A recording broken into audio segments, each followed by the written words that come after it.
Bruce Lee's fist was raised. One more strike and the man on the ground would die. Everyone in the warehouse knew it.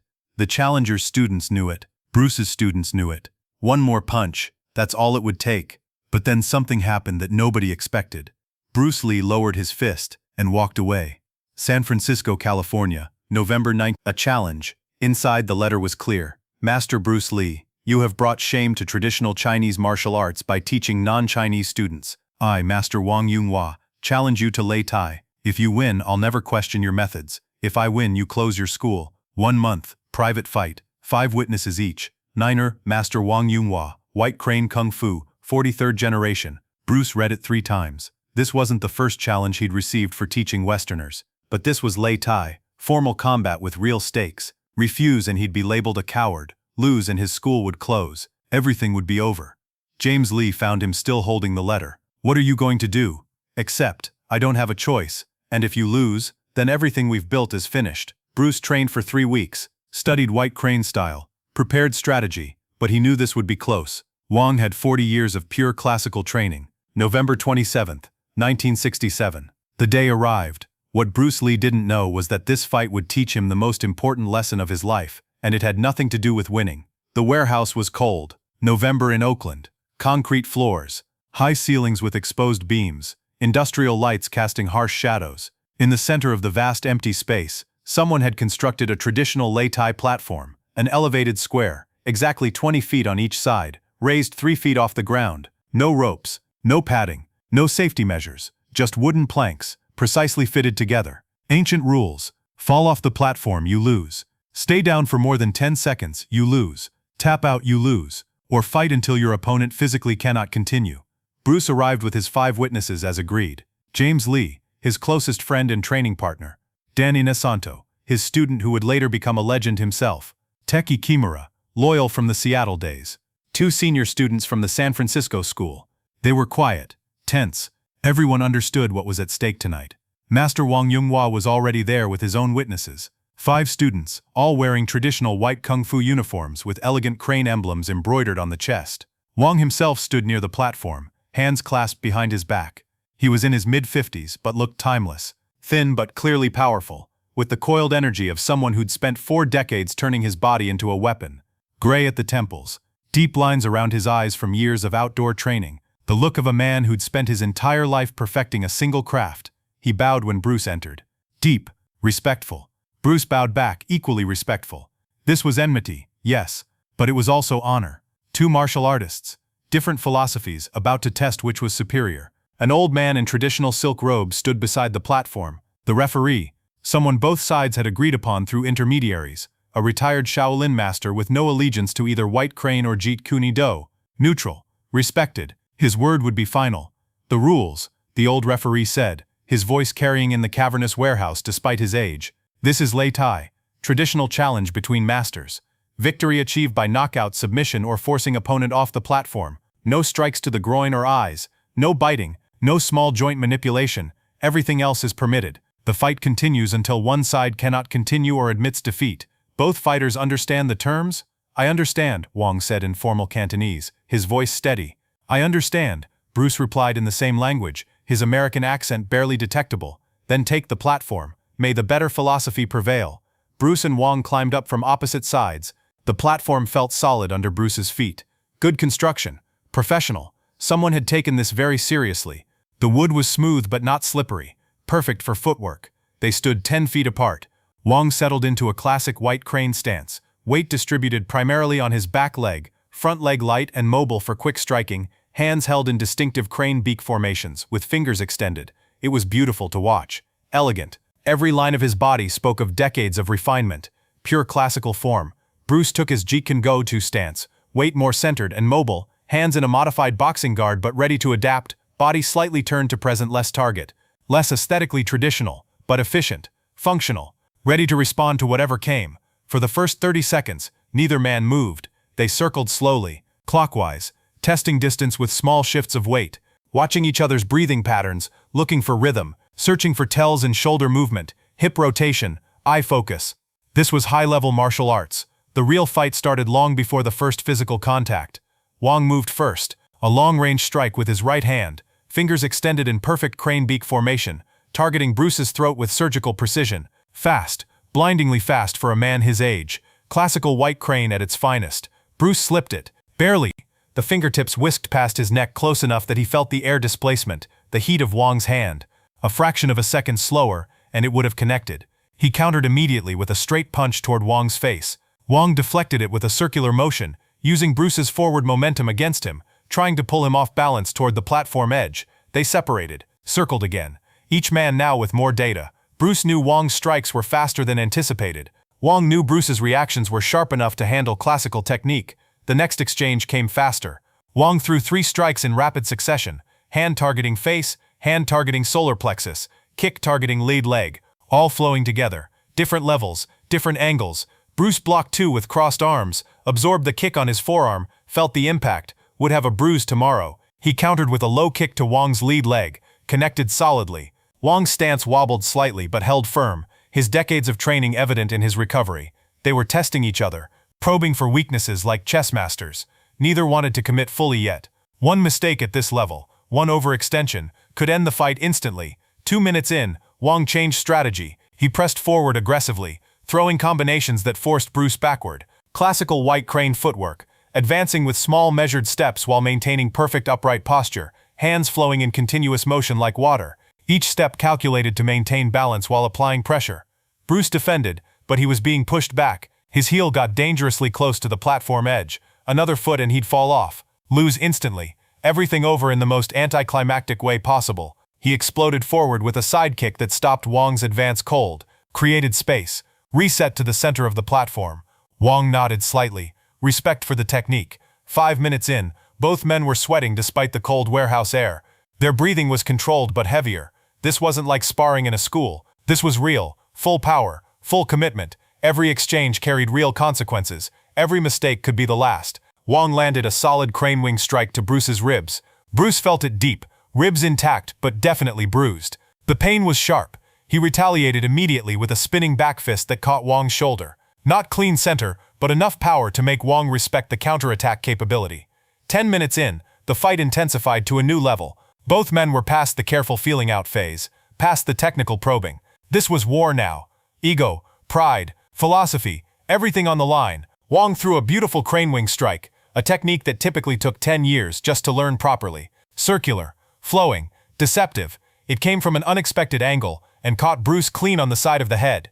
Bruce's vision flashed white for a split second. His balance wavered. His ears rang. Wong saw the opening and pressed hard, threw a follow-up combination, trying to capitalize on the momentary disorientation. Bruce defended on pure instinct, his training taking over while his conscious mind caught up with what was happening.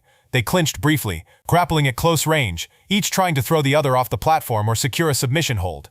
Strength against strength, will against will. Wong tried a classical chin-no-joint lock. Bruce defended by relaxing his arm completely, be like water, denying Wong the leverage needed. Bruce managed to break free, created distance, shook his head to clear it. That strike to the head had been serious. Wong was significantly better than anticipated. This wasn't going to be an easy win. 15 minutes in, both men were showing real fatigue. Martial arts at this elite level is utterly exhausting. Every technique requires full-body commitment. Legs, core, arms, everything. Every defense requires complete mental focus. The cognitive load is enormous. The physical drain even worse. Bruce changed tactics based on what he was learning, started using more pure Jeet Kune philosophy, intercepting attacks mid-motion instead of blocking them after they developed. It was riskier but more efficient with energy. When Wong threw a punch, Bruce struck at the exact same moment, hitting Wong's incoming arm while simultaneously hitting his face. Stop hit, one of Bruce's signature concepts. It worked. Wong's rhythm was disrupted. He had to adjust his timing, which meant thinking more, which meant slowing down slightly. But Wong was a true master with 40 years of experience. He adapted quickly, started mixing in more grappling techniques from White Crane's Chin-Na system, joint locks, takedowns, submissions. He tried to catch Bruce's wrist, lock the elbow, force a tap-out. Bruce defended by keeping his arms in constant motion, never letting Wong establish a solid grip, but it put him in vulnerable positions, forced him to work harder defensively. 20 minutes in, both men were reaching their physical limits. Most Lei Tai matches ended in 5 minutes, 10 at most, but they were too evenly matched, too well trained, too committed to their philosophies to give an inch. Sweat poured down both faces. Their movements were slightly slower now. Breathing was labored, but the intensity hadn't dropped. If anything, desperation was making them more dangerous. Then Wong made his first real mistake of the fight. He threw a high kick, beautiful technique, perfect classical form, the kind of kick that would score maximum points in a tournament. But Bruce had been waiting for exactly this. High kicks are powerful but risky. They commit your balance. They take time to recover from.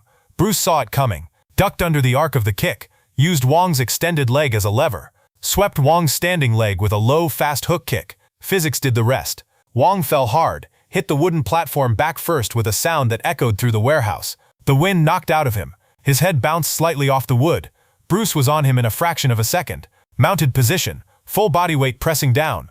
Wong's arms pinned. Bruce's right fist raised high, cocked back, ready to strike. One strike to the face from this position, with this much force behind it, with Wong's head pressed against the hard wooden platform acting as an anvil, it would be over. Instantly, possibly permanently. A concussion at minimum. Serious brain trauma, very possible. Maybe even death if the angle was wrong.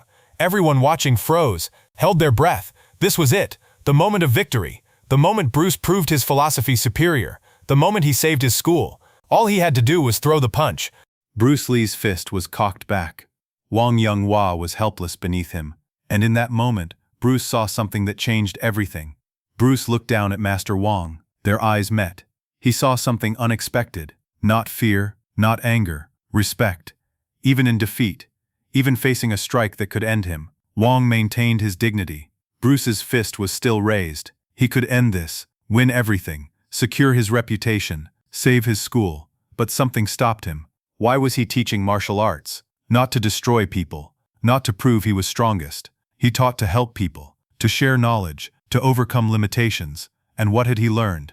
That violence was sometimes necessary. But that control, true control, meant knowing when not to use violence, when to show mercy. Wong wasn't his enemy. Wong believed so deeply in tradition that he risked humiliation to defend it.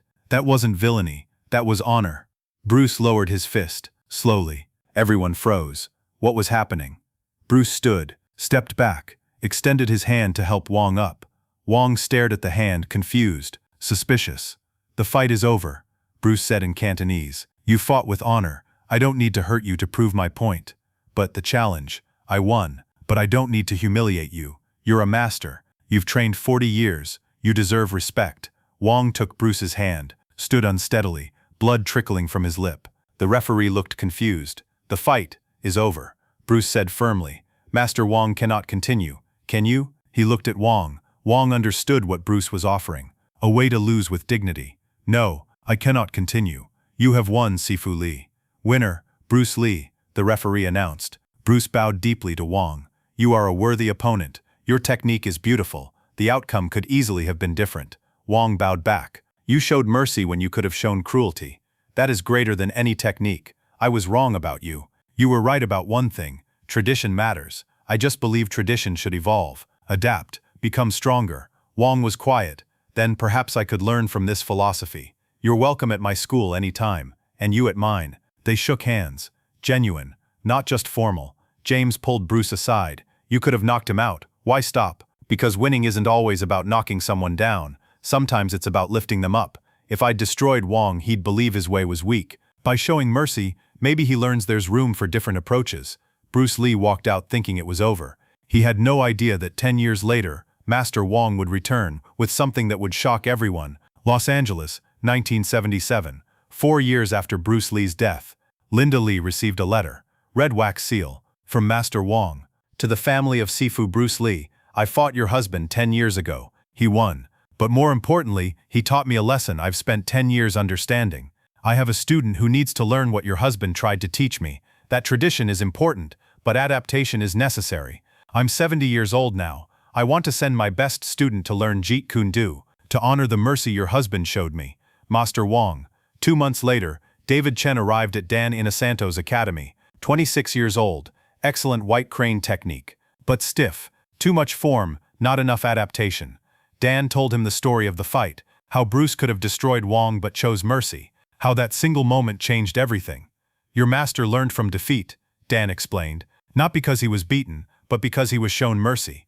Bruce always said, the goal isn't to destroy your opponent, it's to eliminate the need for fighting, but when necessary, use minimum force, no more." David trained for 2 years, learned Jeet Kune philosophy, returned, transformed. Master Wong watched with pride. You learned what I couldn't teach you, what Bruce Lee tried to teach me. I was too proud then, but I've been learning ever since. Wong died 6 months later. At his funeral, David placed 2 items in the casket, a white crane scroll and a photo of Bruce Lee, inscribed, "But 40 years after that warehouse fight, someone discovered footage that proved what really happened and changed how the world saw Bruce Lee." San Francisco, 2007. Documentary filmmaker Marcus Liu found boxes from Master Wong's closed school. Inside, a Super 8 camera, 3 reels labeled Lei Tai 1967. But the ending, when Bruce stopped, helped Wong up, that made historians weep. "This changes everything," one said. "The control, the restraint, that's mastery." The footage went viral. Millions of views, comments poured in. Real strength is restraint. Bruce Lee could have destroyed him. He elevated him instead. This is what separates a master from a fighter. The most meaningful comment came from David Chen. "I trained with Master Wong. He told me about this fight many times. He said Bruce defeated him twice, once with technique, once with character. The first hurt his pride. The second changed his life. He spent 10 years understanding how someone could be so strong yet so merciful. Eventually he understood. Bruce wasn't fighting to destroy, he was fighting to teach. The greatest lesson was when to stop fighting. My Sifu died believing Bruce Lee was the greatest martial artist he ever faced, not because of his fists but because of his heart." Present day, 2024. David Chen, 74 years old, runs a school in Oakland, the same building where Wong once taught. On the wall, 3 photos, Master Wong, Bruce Lee, and between them, the moment Bruce lowered his fist and helped Wong up. A young student asked, "Why is that middle picture so important?" David smiled. "Let me tell you a story. 47 years ago, Bruce Lee fought my teacher. When Bruce had him on the ground, he could have knocked him unconscious. Everything was at stake, but Bruce stopped, helped him up, showed mercy. Why? Because he understood something. Real strength isn't about destroying your opponent, it's about knowing when destruction is unnecessary. My teacher spent 10 years learning from that moment. He sent me to study Jeet Kune because Bruce showed him that true power is restraint. But what if showing mercy means they attack again? Then you defend yourself. Bruce wasn't a pacifist. He believed in minimum necessary force. Don't use a hammer when a feather will do. Don't destroy when elevation will teach more. That seems hard. It's the hardest technique in martial arts, knowing when to stop, when you've won but don't need to prove it. That's mastery." David touched the photo. Bruce Lee fought many times, but this moment, this is what martial arts is really about. Not violence, not dominance, control. And the ultimate control is choosing not to use your power when you could. White text on black. The 1967 Lei Tai fight remained secret for 40 years until footage was discovered in 2007. Master Wong Yung-Wah died in 1978. Before his death, he told his students, "Bruce Lee defeated me in 20 minutes, but he taught me for 10 years." David Chen still teaches in Oakland, combining white crane tradition with Jeet Kune philosophy. The warehouse where the fight occurred was demolished in 1995. A plaque now marks the location. Here, Bruce Lee proved that the greatest victory is knowing when not to fight. When asked about that moment, Bruce Lee later said, "Anyone can throw a punch. The real skill is knowing when not to." Final image, the photo of Bruce helping Wong up, frozen in time. Voiceover, Bruce Lee's actual voice. "The successful warrior is the average man, with laser-like focus and the wisdom to know when to use his strength and when to withhold it. Be water." End.